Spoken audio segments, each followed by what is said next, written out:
tattoo today, what would you get and where would you get it? Here are some things to take into consideration before you make your decision. First, you have to decide what you want. Will it have a special meaning? Will it represent anything in particular? For instance, a friend, a family portrait, someone's name, or a date of an event you'll never forget. The list is endless. Also, what color do you want your tattoo? Do you want it to be big, bright colors or just black and white? Maybe some shading or just an outline? What size do you want your tattoo? Some people, when deciding to get a tattoo, will get a back piece that takes up their whole back, or a sleeve tattoo that takes up their whole arm or leg.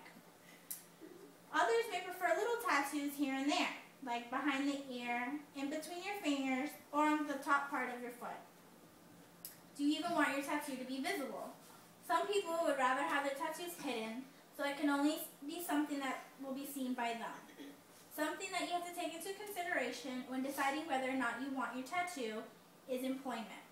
Many places will not hire you if you have a tattoo that is visible. Some places are more lenient and will let you hide it with an armband or makeup. People that usually do want their tattoos to be visible will get them on their chest or on their forearms or on their legs. So even if you're wearing clothes, your tattoos are still visible. Also, the difference between a nice tattoo and an amazing tattoo comes down to the artist. He's the one that can make your dreams a reality. So make sure you're descriptive in what you tattoo and don't be afraid to be picky. Because a bad artist can take your dream tattoo and turn it into a nightmare. Also, what about the risks that are involved? How much pain tolerance do you have? Unsanitary tattoo needles, allergic reactions, or even disease transmission. All of these things you should be aware of before getting a tattoo. Whatever you may decide with your tattoo, make sure you have put a lot of thought and consideration toward it, because that's something that will literally be with you forever. If I were to get a tattoo today, I would get a cherry blossom tree with a little bit of color and shading around the flowers and the branches.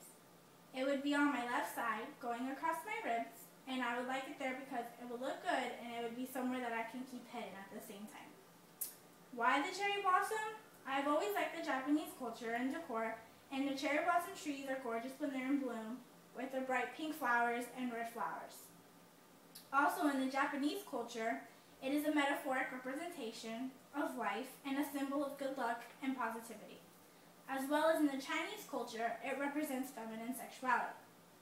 So just remember, when you're deciding on a tattoo, think about what and where you want it, and make sure you trust the artist that is going to give you this tattoo and all the risks that are involved. But the most important thing to remember is to let it be something that you're very proud of.